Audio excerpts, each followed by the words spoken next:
আরে অরুণ ভাই, আপনি তো ম্যারেজ বিয়েতে গেছিলেন, বিয়ের জন্য মেয়ে খোঁজ করতে পাইলেন? না ভাবি, গিয়ে দেখি বোর্ডে লেখা আছে 3 ঘন্টার জন্য লাঞ্চ ব্রেক। 3 ঘন্টা অপেক্ষা করতেন, চলে আসলেন কেন? বোর্ডে আরো লেখা ছিল শেষবারের মতো এই 3 ঘন্টা চিন্তা করেন বিয়ে করবেন কি না। হ্যালো বেবি সোনা, কেমন আছো তুমি? আজ 9 মাস বাপের বাড়ি ফেলাই থুয়ে গেছো, আজকে হঠাৎ ফোন দিছো কেন? কি করে বুঝাবো তোমাকে কতটা মিস করি। মিস করো না বাল, শীতের সিজন আইছে তো তাই সাজো আবাল। সারা দিন সংসারের ঘানি টানতে টানতে জীবনটা শেষ করে ফেললাম। 1 মিনিট ভাই, লাইনে থাক। আরে কই তুমি, তাড়াতাড়ি খাইতে দিবা না না খাইয়ে চলে যাবো? টেবিলের ওপর করল্লার তরকারি আর বেলুন রাখা আছে, কোনটা খাবার সেটা বলো। অরুণ ভাই, ভাবছিলাম আপনার শালিকে বিয়ে করব, ভাবির কথা শুনে বিয়ের স্বাদ মিটে গেছে। এই তোমার ঠোঁটে লিপস্টিকের দাগ আসলো কি করে? আমি তো তোমারে কিস করি নাই। পাশের বাড়ির টুম্পা ভাবি ওয়াইফাই এর পাসওয়ার্ড চাইছিল, পাসওয়ার্ড বলার সাথে সাথে কিস করছে, আমি কি করব? ওয়াইফাই এর পাসওয়ার্ড দিলে কিস কেন করবে? ওয়াইফাই এর পাসওয়ার্ড কি ছিল? কিস মি ভাবি।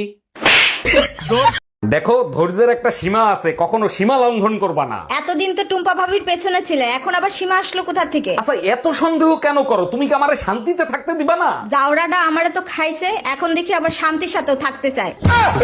দেখছো বাহার ভাই বউরে কত ভালোবাসে, বউ মরার পরেও কবরে গিয়ে প্রতিদিন বাতাস করে। বাহার তো দিনে একবার বাতাস করে, তুমি বললে 2বার বাতাস করব। বলো কি তাই নাকি? তুমি আমারে এত ভালোবাসো? আরে না, কবর না শুকালে তো দ্বিতীয় বিয়ে করা যায় না।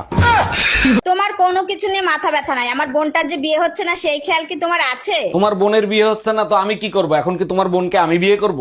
বাজে কথা বইলো না, তোমার ভাই বাহারকে বলো আমার বোনের সাথে প্রেম করতে। বাহ, চমৎকার প্ল্যান করছো। এখন আমার ভাইয়ের গলায় তোমার বোনকে ঝুলাইতে চাও? আরে না, বাহার যার সাথে প্রেম করতে যায় তার বিয়ে হয়ে যায়।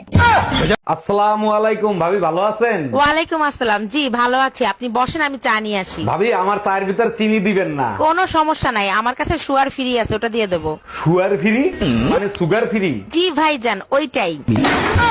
অরুণ ভাই, জ্যোতিষী বলেছিল ছেলে প্রথম যারা ডাক দেবে সে মারা যাবে, দেখেছেন কেউ মারা যায় নাই, ছেলে আজকে বাবা বলে ডাক দেছে। ভুয়া জ্যোতিষীদের কথা শুনে শুধু শুধু সবাই টেনশনে ছিলেন। আরে ভাবি, এখন তো টেনশন কেটে গেছে, এখন আপনার মন খারাপ কেন? এর জন্য মন খারাপ না, পাশের বাড়ি বাহার ভাই মারা গেছে। ভাবি, ভাইরে বলেন না এবার শীতে আমারে বিয়ে দিয়ে দিতে।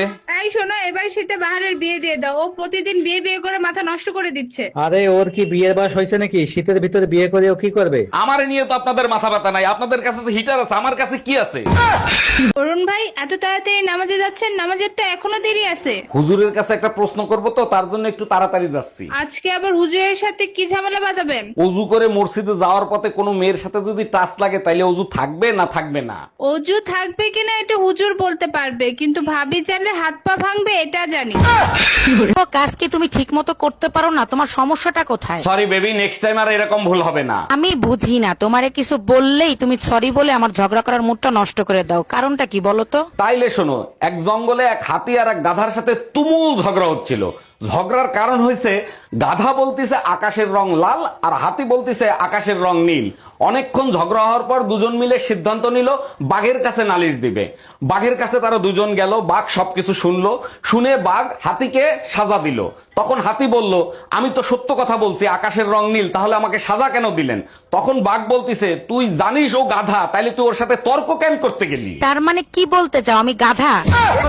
আচ্ছা ভাবি, আপনি আপনার স্বামীকে কতটা সম্মান করেন? একসের হনমান করি, হে খাদে বইলে মুই নিচে বই। আর যদি সে নিচে বসে? এখন কি এর হর মু গর্ত হর রে হেয়ের মধ্যে বমু। সে যদি গর্তে গিয়ে বসে তখন কি করবেন? মোর সেনে জারুরার হনি মানির মধ্যে বসে থুম। এই তোমার ছোট ভাই বাহারের বিয়ের ব্যবস্থা করো তাড়াতাড়ি। আরে কি বলো তুমি? ওর কি বিয়ের বয়স হয়েছে নাকি যে ওরে বিয়ে দেবো? না, বিয়ের বয়স হয় নাই, দুনিয়ার সেমরিকে পিছে পিছে ঘুরে বেড়াচ্ছে। আরে বোকা, এটা তো আশ্বিন মাস চলতেছে, তাই পিছে পিছে ঘুরে বেড়াচ্ছে। এই জানো, পাশের বাড়ির রোমিও ভাইয়ের তালাক হয়ে গেছে। তোমাদের কারণেই তালাক হয়। বিয়ের আগে যেরকম ব্যবহার করতে, বিয়ের পরেও যদি ওইরকম ব্যবহার করতে না, তাহলে জীবনে আর কোনোদিন তালাক হইতো না। তোমরা মেয়েরা বিয়ের পরে যে ব্যবহার করো সেটা যদি বিয়ের আগে করতে না, কসম ছেলেরা জীবনে কোনোদিন বিয়েই করতো না।